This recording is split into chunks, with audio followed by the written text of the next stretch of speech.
хочу лишь с тобой секунды до вечности. И назад хочу лишь с тобой в дальние дали с собой. И назад вот она, любовь залетая самой заветная. Ты единственная моя, моя заветная. Без тебя единственная жизнь.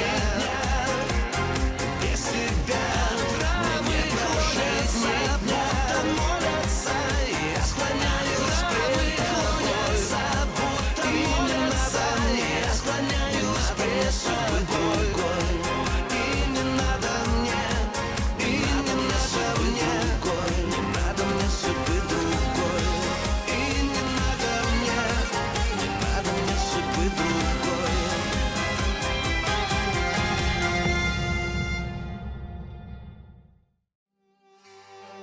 أكيم عم يدور على معلومات عن ابن مصطفى بيك. ماريسا بتزور غولي خان وبتحط له السم بالمشروب بس بيطلع منوم. كلاديفيا بتشك انه اوسيب مانو ابنها الحقيقي. ماريسا بعد ما فكرت انه غولي خان تسمم بتحاول تهرب من مقر السفارة قبل ما تنكشف. العصابة بتهجم على بيت زليخة وبتدور على المصاري عندها.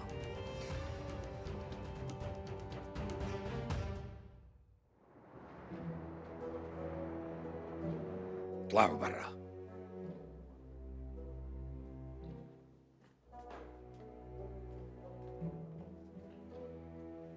بخصوص المصاري متأكد إنها معك، بما إنك أنت اللي أسعفتي. بس أنا إذا ما بتلاقيهم راح أقطع لك إيديكي مشان ما تستخدميهم بإسعاف حدا، عم تفهمي؟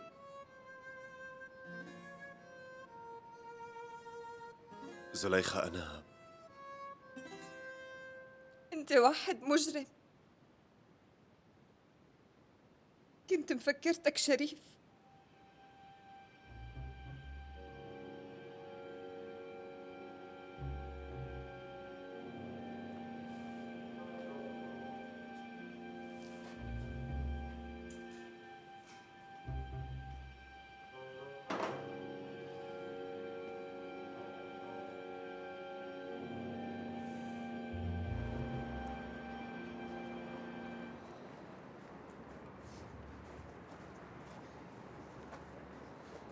هالمرة مو مبين عليها انه مخبية مصاري، كانت كتير خايفة. ايه كتير خايفة عن جد. لو المصاري معها كانت اعترفت على الأكيد. أنا من الأول قلت لكم ما بتعرف شي. بما إنه هي ما بتعرف بدك تدور عليهم وتلاقيهم. ايه مزبوط. أنا هددتها وفهمتها إذا بدها مصلحتها لازم تلاقيهم. خليها تدور عليهم بسرعة، بالنهاية مو خسرانين شي. هيك أضمن لإلنا. اسمع غوري شو بدي لك.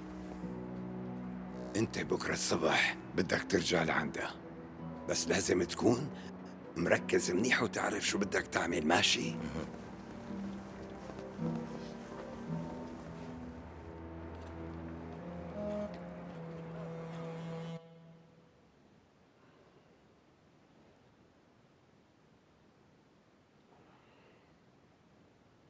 ما بعرف ليش تعبان اليوم. اليوم كان صعب عليك.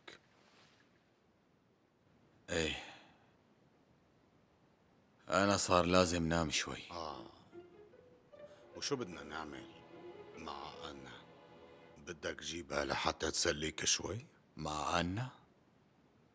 أي أنا؟ الروسية الشقرة الحلوة. لا هلا ما عم فكر إلا بالحلوة ماريسا. أخذ كل عقلي وتفكيري. اها، وشو رأيك؟ عم تتجاوب ولا في براسها شي لعبة بدها تلعبها؟ طبعا هي البنت كتير ذكية. بحس حالي بمعركة ولازم فوز بالنهاية، كأني عم بلعب لعبة شطرنج مع منافس قوي. وانت بتعرف قديش شاطر بهاللعبة وخصمي ضعيف فيها. وعاجلا أم آجلا رح تجي لعندي مستسلمة وترفع لي الراية البيضاء. خليها قوية، ما بحب البنت الضعيفة. كلامك مزبوط. رح انطر الوليمة، ما بدي سكت جوعتي بأنا. بحب آكل الوجبة الدسمة بالبداية. أنا لإلك. وأنا شو بدي أعمل فيها؟ قلت لك هي لإلك، خدها وتسلى فيها شوي. لو بقدر ما كنت وفرتها، بس المنطق والعقل بيمنعوني أركض ورا النزواتي لأني خادم وفي لسيدي. مرن يقتلوها. هيك بدنا نستأجر قاتل، وأكيد رح نتعرض لمشاكل بسبب الجثة. قبل ميد انت كتير مزعج وممل، ساوي فيها شو ما بدك ابعتها على تركيا. عم قلك ما بدي اياها. في أوامر تانية اليوم يا بيك؟ بعت لي الخادم مع الأرجيلة. فوراً.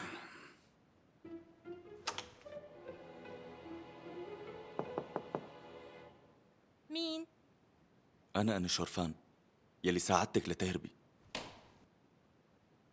تفضل. شو بدك؟ في بمقر السفارة بنت روسية تانية. هي يمكن أنا. صح، جولي خان هيك قال اسمها. سمعت حديثه مع أبلميد من شوي. جولي خان أمر إنهم يقتلوها. شو؟ أبلميد قنع ويغير رأيه، بده يبيعها كجارية للأتراك.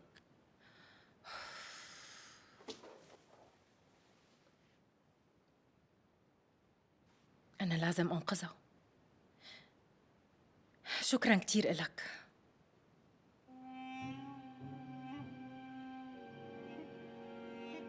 عندي سؤال لحضرتك، أنت بتعرفي أي شيء عن زليخة؟ عايشة بالمدينة وعم بيحرسوها وأمورها منيحة.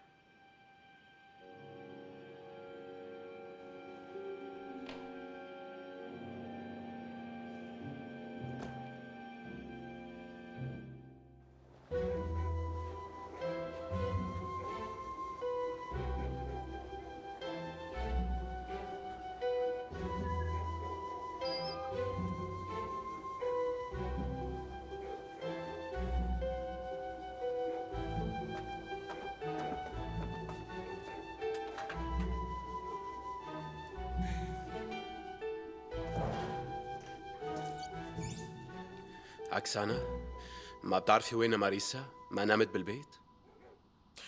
النسوان شافوها امبارح مزبطة حالها وطالعة بعرباية تركية. بعرف هالحكي، يورما لا يقول لي.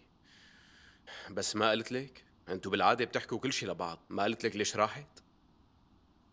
لا، ما قالت لي بنوب.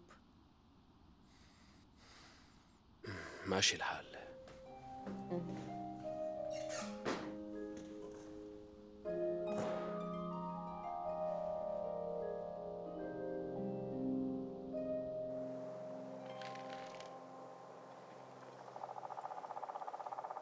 يورملاي، ما في حدا هون. كمان ما في حدا هون. شوفوا إذا في بضاعة مهربة. حاضر.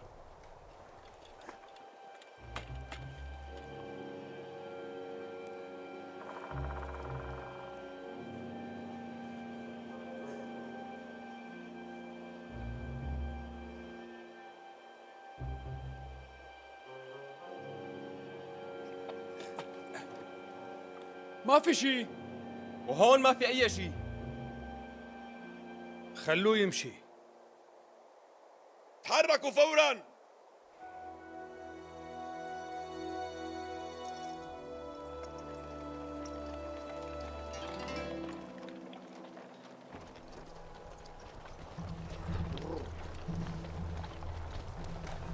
ليك يورملاي، معقول يكون بعتوا أن على تركيا؟ مستحيل، كنت بالمينا وما شفت حدا هنيك، وكمان في واحد بعرفه أكد لي إنه ما طلعت بالبحر. بجوز لساتها بروسيا، بتكون عند الأتراك مخبيينها بسفارتهم، أو بشي مكان بقسطنطينوف. العربايات كل يوم بدنا نتأكد منهم، أكيد رح تمر من هون. هي يلا.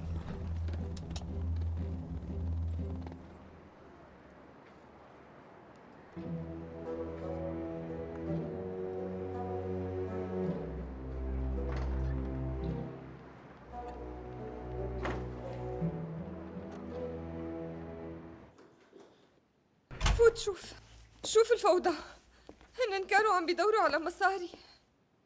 زليخة خانم، لازم تدوري على سكن بأسرع وقت ممكن. بس أنا ما بعرف حدا بهالمدينة وما بعرف مين بدي أسألك.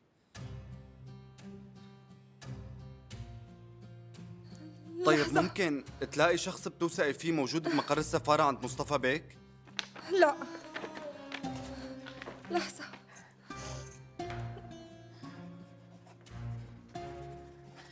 خد، هي الرسالة وهي العنوان. تعطيها لهذا الشخص وبتقول له يجي لعندي فورا، لأني خايفة أطلع لحالي مشان ما يشوفوني، وهو رح يفهم عليك ويجي. ممنوع تطلعي برات البيت خطوة وحدة، أنا رح روح. شكرا إلك.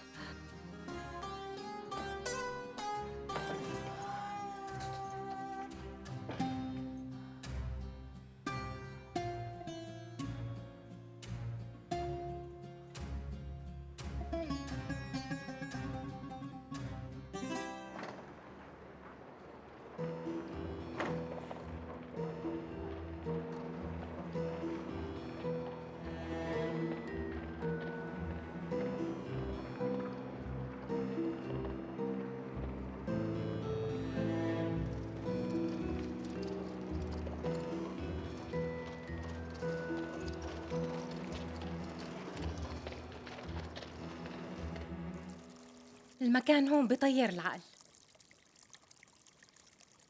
رح كون بقمة سعادتي إذا بتقبلي تضلي بضيافتي يومين كمان.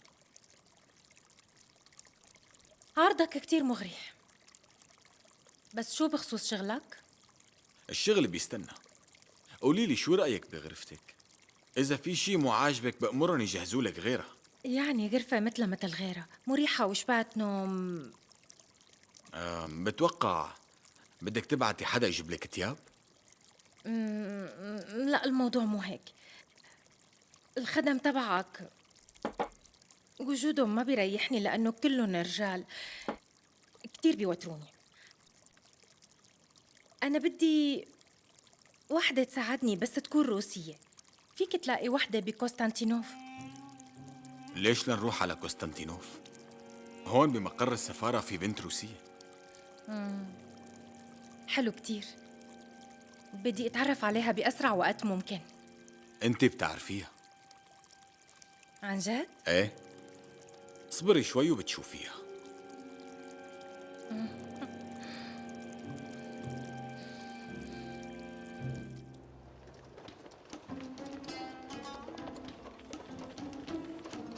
وقف، امشي.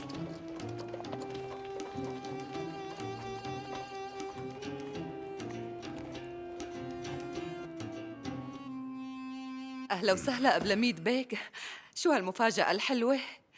نورت الفندق. تفضل ارتاح. شكراً. جيت بالوقت المناسب شكراً لأنه لك. نحن من شوي خلصنا الأكل. بتحب تشرب شاي؟ لا شكرا لك. بصراحة بدي حاكيكي بموضوع. شو هالصدفة؟ عنا أخبار مهمة بدنا نقولها وكنا ناطرينك على نار. ايه، عم اسمعكم. بصراحة الموضوع أنا بالحقيقة ليديا موافقة تشتغل مساعدة لحضرتك. عن جد؟ أكيد. شو هالمفاجأة، مبسوط بهالخبر. فعلا أنا بحاجتك، بدي بنت روسية مثقفة ومؤدبة وحلوة. ليديا، رح أبعتلك عرباية تجيبك ومنحكي بالتفصيل الممل بكل واجباتك ومهامك كمساعدة إلي. تكرم عيونك. حابب أحكي على انفراد مع أمك داريا خانوم، إذا بتسمحي لنا. ايه طبعا، انت بتأمر وانا عندي شوية شغل. ايه أنا عم بسمعك أبلميد بيك. ارتاحي لنحكي. هالكلام رح يكون خصوصي شوي. وأنا كمان حابة إنه وضح لك الحالة أكتر واشرح لك مخاوفي. بتعرف حضرتك ليديا مؤدبة وما لها علاقات وبنت من عيلة محترمة كتير. ايه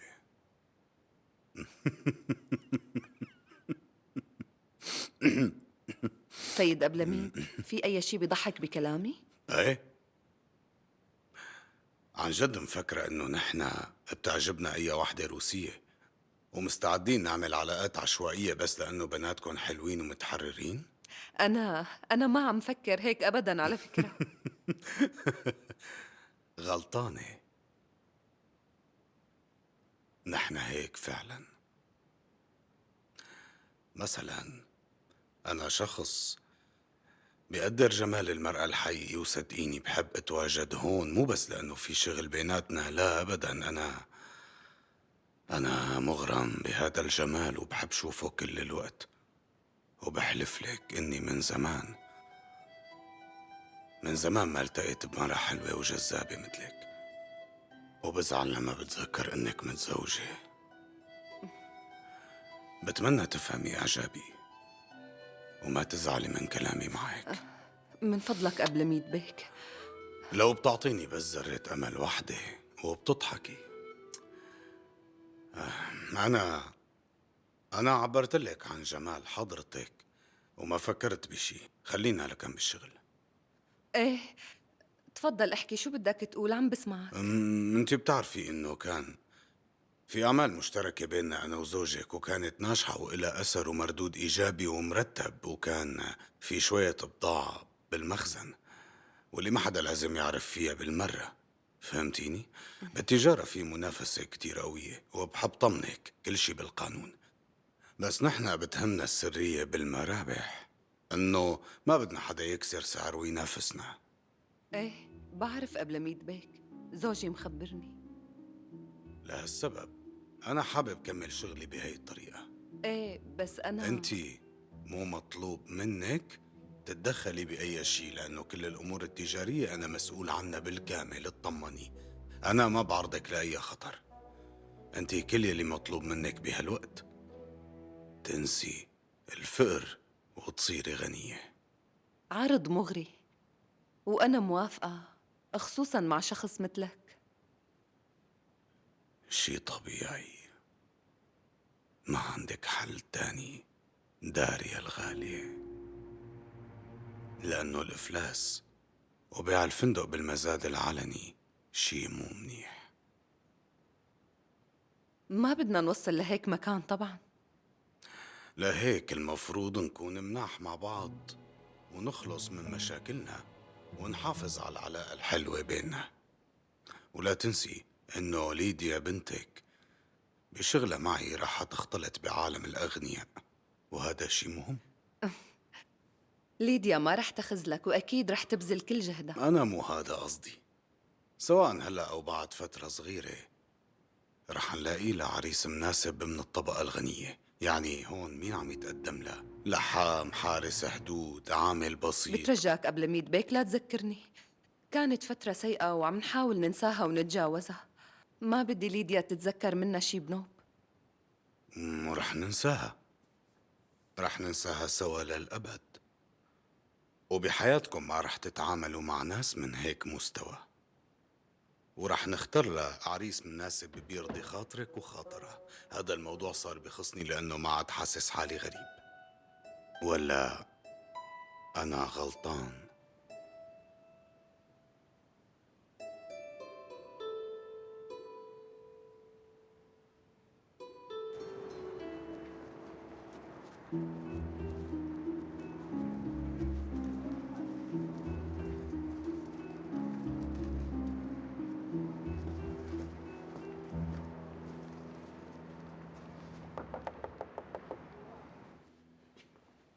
مفتوح الباب.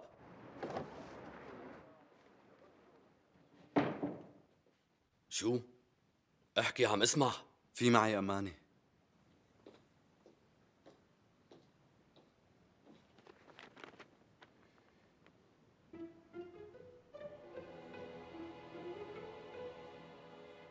أنا لازم شوفها فورا. هي عم تستناك وطلبت تروح لعندها بسرعة. تفضل. هي بخطر كتير كبير.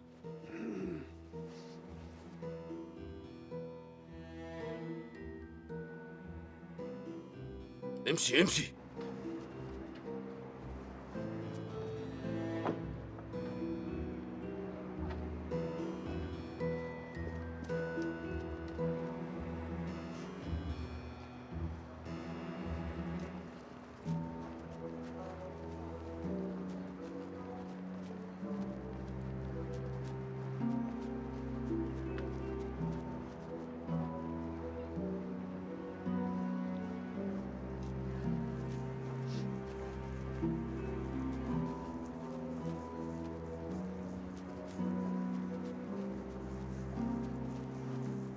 اسمع، تعال نروح من هون. بس هذا مو طريقنا. من هون أقصر، تعال تعال.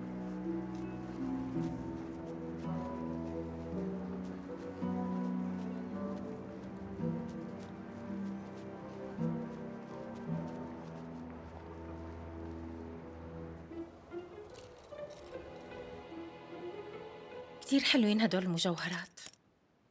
بتعرفي هذا جزء بسيط من مجوهرات العيلة، في غيرهم كتير. بس المرة الماضية ما كان عندك وقت لتشوفيهم وتشوفي جمال مجوهراتنا. أنا بتمنى إنك ما تكون لساتك زعلان بسبب اللي عملته بالهدايا تبعك وقتها. لا، ليش لنحكي عن الماضي؟ أنا بتوقع هاي الإسوارة رح تكون كتير حلوة بإيدك ورح تلبقلك.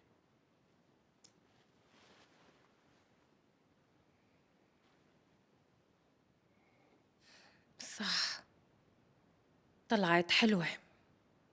لا، كتير حلوة، وبدي أتجرأ وأقدم لك إياها هدية للمرة الثانية. المرأة المحترمة عنا ما بتقبل هيك هدايا مع الأسف،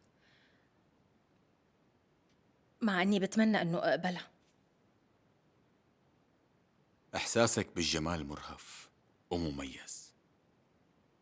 أنا بحب كل شي مميز، الثياب المميزة للرجال المميزين، وحتى السلاح المميز، مع أنه الرجال بيستخدموه بس. معناها أنا مجبر فرجيكي سلاحي. عندي مجموعة سلاح أبيض موجودة هون بمقر السفارة. رح أكون كتير مبسوطة.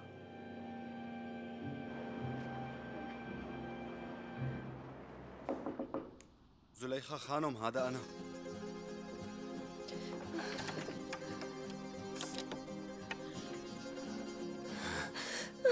اهدي روقي. ساعدني لو سمحت. اهدي، كل شي رح يكون منيح، أنا هلأ موجود. شو صاير هون؟ بتقدري تشرحي لي شو صار هون بالضبط؟ هجموا علي كم أزعر، اجوا قلبوا البيت، هنن عم بيدوروا على مصاري أنا ما بعرف عنها أي شي، صدقني. لا تتوتري، أنا مصدقك وواثق فيكي. كفي حكي. هنن صاروا يهددوني، إذا ما بعطيهم المصاري رح يقطعوا لي إيدي ويقتلوني. بس في واحد منهم أنا بعرفه كتير منيح.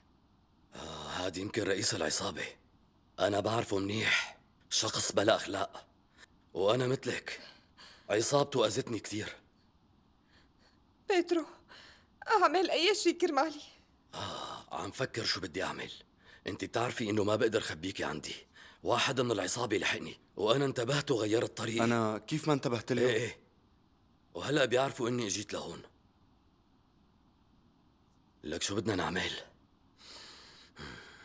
طيب ليك، إذا دفعنا لهم رح يتركوني بحالي ولا رح يبتزوني لياخدوا أكتر؟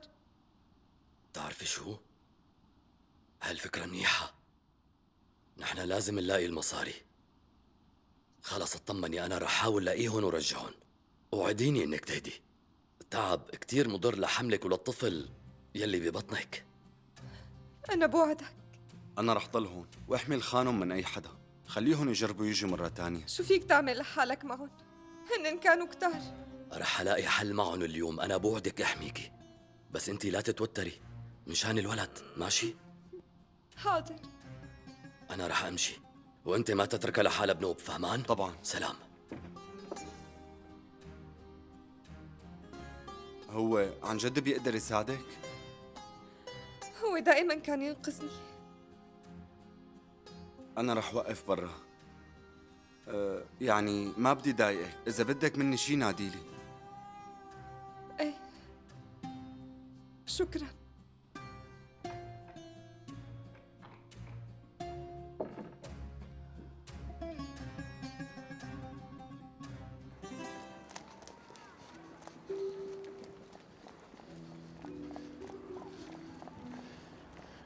نادوا لي قولي خان لهون. شو بتريد منه؟ نادي قولي خان لهون. قولي خان بيك اليوم ما عنده مواعيد مع صار حدا. عنده هلا. قال له الزعيم بده اياك، اخوه لماريسا. شو هدف الزيارة؟ راح اقول لك. اني نزل مقر هالسفاره على روسكم. ما فهمت شو عم شو اللي تقول؟ ما فهمتوا؟ اختي محجوزه هون من امبارح، روح نادي لقولي خان بسرعه. خبر حدا من الخدم يروح ويخبر غولي خان بيك.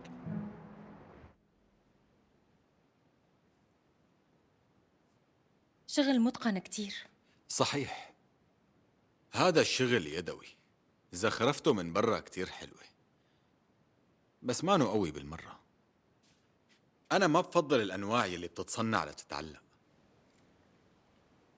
أما هذا مثلا اسمه يضقان.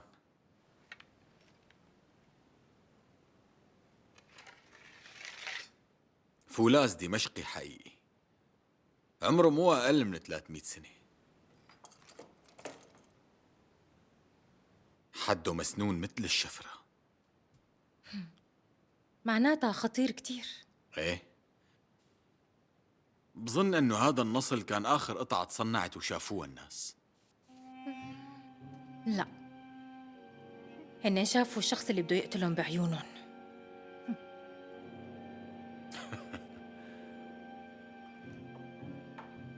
مو هيك بيضربوا بهالسلاح، هيك.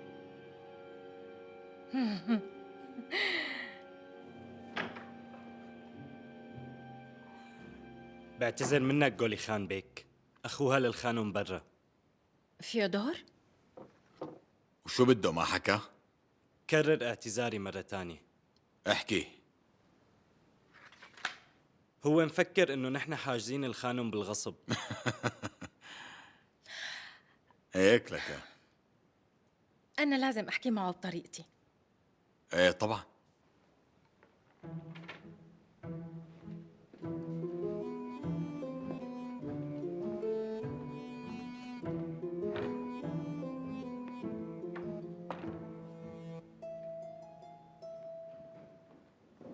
فيودور، ماريسا، شو عم تعملي هون؟ جابوكي غصب عنك؟ لا أنا أجيت زيارة برضاي. ما فهمت. أوه، عزموني على الغدا. لا تقلق، ما حدا عم بيزعلني. هو مطولة بزيارتك هون يا ترى؟ كم يوم مو أكتر من هيك. انت بعقلك ماريسا؟ ليش عم تخجليني هيك؟ خلينا نروح على البيت يلا. فيودور لا تعصب حبيبي، أنا شو اللي لازم. بدك اياه؟ بدك تعيشي مع هاد التركي؟ روحي معه على تركيا وانسي اهلك كمان. ليك فيودور مضطرة، فهمان؟ ما عاد بدي اشوف وشك.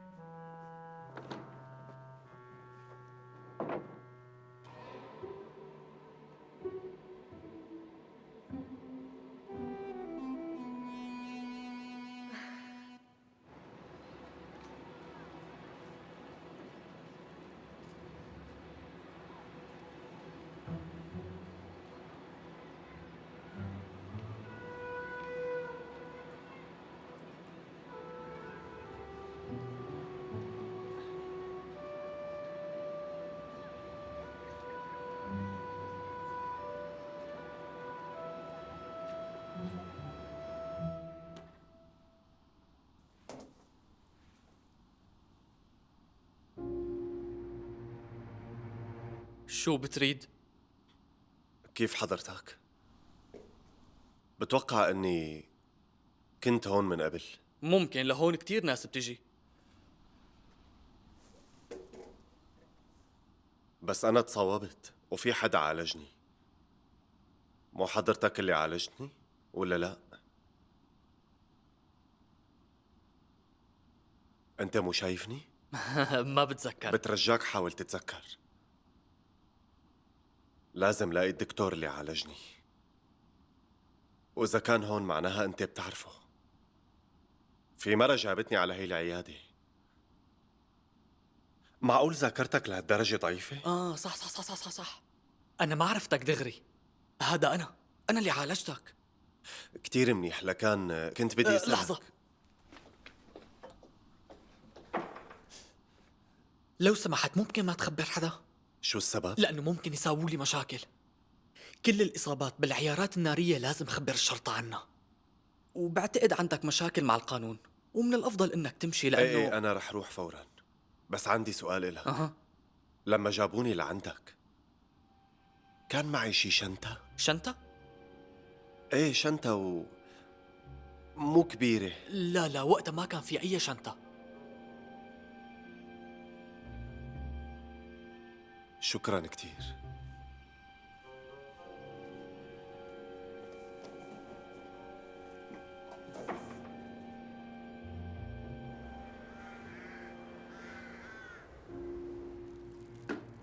ليك ديميان، تعال شوي تعا خلينا كلم. نلعب ونغلبك. مصرياتي خلصوا، ما ضل معي. من دينك ومن خسرك يا هون. او من لعبك على المصاري التركية اللي بدنا ناخدهم بعدين.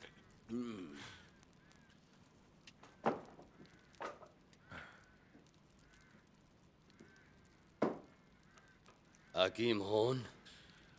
أكيم بروكلوفيتش طلع من الصبح. وإيمت راجع؟ خبرنا إنه رح يرجع بكرة. بدك نخبره شي؟ إذا بدك قلي. ما في داعي.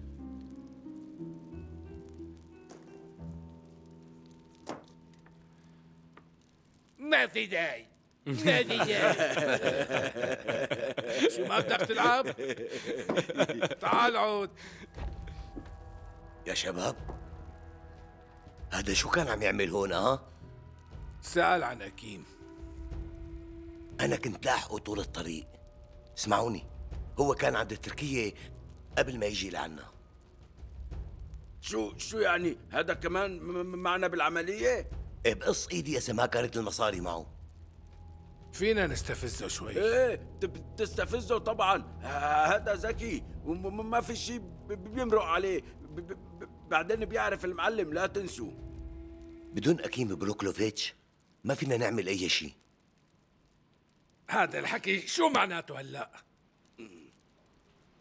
اسمع، شو رأيكم نروح ناخذ الشاب التركي؟ أي واحد فيهم؟ في واحد بالمدينة عم يضل مع البنت التركية، يعني بركي بيعرف وين المصاري موجودة. شو رأيكم نخطفه؟ ايه حلو، منروح منخطفه لكان.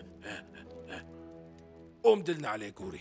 يلا قوموا الحقوني. يلا. هي شغلة منيحة كتير. هلا بيجي المعلم وبيلاقي المصاري معنا.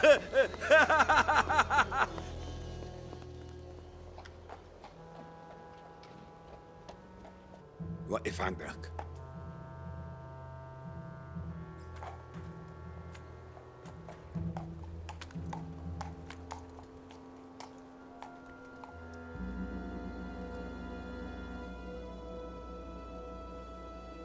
يعطيك العافية يا حضرة الراهبة. بتمنى تمنحيني البركة. الرب يباركك. شكرا على المباركة. إذا حضرتك جاي لتصلي هون، بدي أعتذر منك لأنه الخدمة اليوم عنا داخلية وممنوع ممكن للناس تسمعيني العادية. لحظة؟ جايك بموضوع مهم. بدي أحكي عن ذنب من ذنوب الراهبات عندكم. هذا الحكي عمره 20 سنة. مو مهم إمتى صار. الرهبنة بتسمح للإنسان يتنازل عن كل شيء أرضي وجسماني، وبتنغفر كل ذنوبه لما بيرجع لبنوب. الإخوات بالدير بيخدموا ربنا بالسماوات كل الوقت بكل حب، والماضي ما بيتذكروه أبداً. لهيك روح، ما في داعي توجع لنا قلبهم. لحظة لو سمحتي، الموضوع جدي كتير وله علاقة بالموت والحياة، ويمكن ينقذ روح مسيحية. واحدة من الراهبات كان عندها ابن وأخذوه الأتراك وحولوه لعبد عم يخدمهم، وصار تابع لدينهم، وأكيد بيكون عم يتعذب هلأ بين الأتراك. يا رب أنقذنا هو وحمينا من هلأ الشر. مهدد، وممكن إذا تعاوننا سوا نقدر ننقذه من الخطر والموت ونرجعه لحضن أمه. بس بدنا نعرف شوية تفاصيل عن الولادة. تفضل معي لجوا. بتشكرك حضرة الراهبة.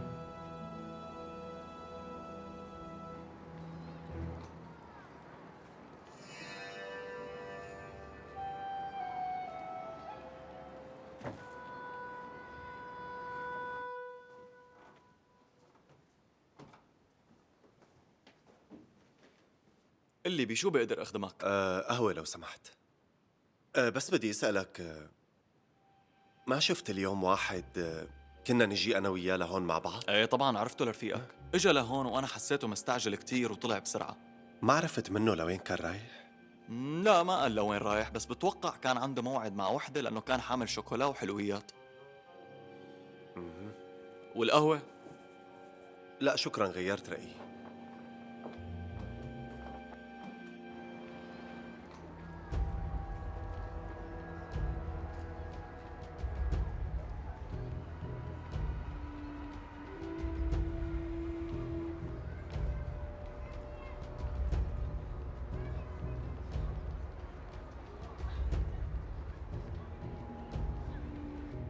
هلا انت عم بتقول اذا بيعرفوه الاتراك مين والده بيتركوه ما بيقتلوا. متاكد من هالحكي؟ هذا الأمل الوحيد ليعيش. كل شي بإيدك حضرة الراهبة. ما بعرف اذا فيني ساعدك بصراحه. انا كنت بعرف وحده اجت لهون وقطعت عهد الرهبنه من بعد ما خطفوا منا ابنها، بس هي هلا مو عايشه بالدير تبعنا. وين لكان؟ هي موجوده بدير القيامه، وهالدير مو كتير بعيد من هون. كيف فيني دور عليها؟ ما أنا ما بعرف غير اسمها الدنيوي، فيرو. ايه فيرو، واسمها بعد الرهبنة صار الأخت مانيفا. مانيفا، شكرا كتير حضرة الراهبة. بس ما بعرف إذا لساتها عايشة، من زمان ما سمعت أخبارها. عكلن كل شي بإيد ربنا، وهاد تبرع بسيط مني للدير. شكرا لإلك، الرب يباركك يا أخي. الرب يحميك يا حضرة الراهبة. بتشكرك مانيفا.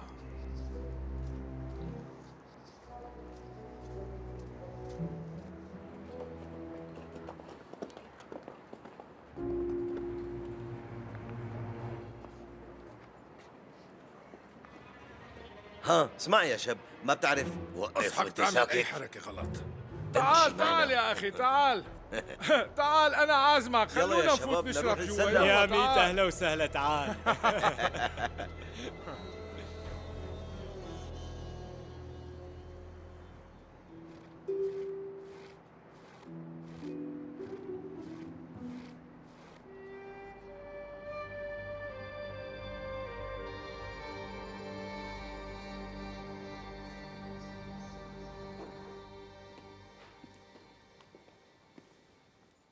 ليش اجيت لهون؟ أسيادك بعتوك لعندي؟ قل لهم إنه المصاري لسه ما التقوا. عم دور على رومان، مو موجود عندي. بس كان هون. راح من زمان؟ هذا الموضوع ما بيخصك. زليخة، هذا موضوع كتير مهم. أنا بعرف إنه رومان راح على محل الحلويات بعدين إجا لهون، يعني كان عندك. أنا مو مجبورة أحكي لك كل شي بيخصني، وما بدي يكون إلي علاقة مع مجرم. أنا مو مجرم وما بدي منك مصاري، أنا هون بس كرمال ساعدك. ليش أنا ما شفتك بعيوني مع العصابة اللي هجموا علي وكانوا بدهم يغتصبوني؟ فيك تشرح لي شو عم تعمل معهم إذا مانك مجرم؟ أنا ما عم أفهم شو عم بيصير.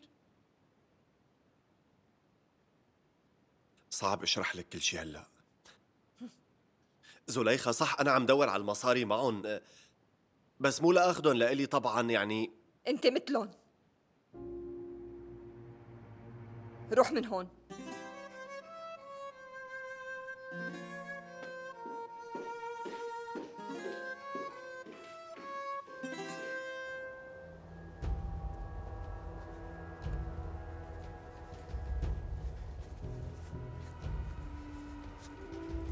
حراك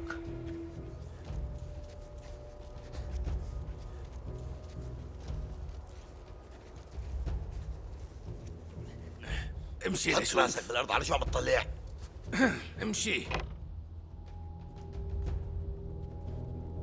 فوت قدامي.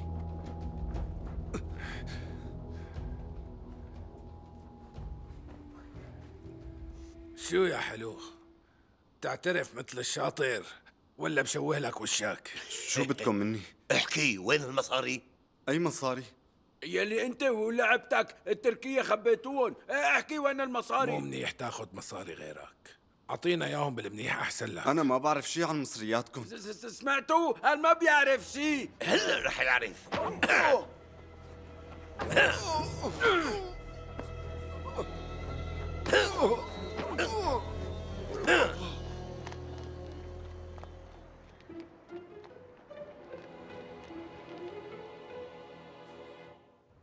مرحبا. طلبتني غولي خان بك؟ ايه تفضل لعندي. قل لي يا بليميد، البنت الروسية اللي جبت لي اياها بعدها عنا بمقر السفارة؟ ايه طبعا. هلا كنت ناوي سفرها. لا خليها عندي، أنا بحاجتها بالسفارة. راح تكون خادمة لماريسا. بس شو؟ يا بيك أنت عم ترفض طلبي؟ لا طبعا، بس هي الفكرة مو منيحة بالمرة، يعني التنتين ما بيطيقوا بعض. ممتاز هالحكي. بهالحالة ما رح يقدروا يتفقوا من ورا ظهري. يعني حضرتك خايف انه تكون ماريسا ناوية تأذيك؟ أنا متأكد من هالشي، ماني واثق فيها بنوب. بس إذا هيك الوضع معناتها حضرتك عم تلعب بالنار ولازم توقف هاللعبة. ايه، وعاجبني اللعب بهيك نار حلوة. قبل ميد. نعم. ودي البنت الروسية لعند ماريسا.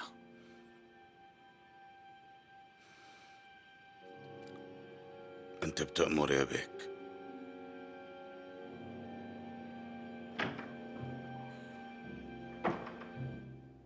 يلا فوتي، بدك تخدمي الخانم من اليوم.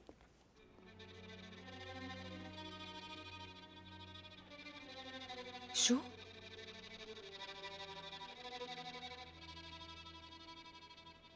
ما رح أخدمها بنوب. أنا مو خادمة. بس ما عندك حل تاني. بس أنت وعدتني بشي تاني. غولي خان بيك أمرني، وهون ما حدا بيتجرأ يرفض له طلب. بخدم أي حدا بدكن إياه، بس ما رح أخدمها إلها.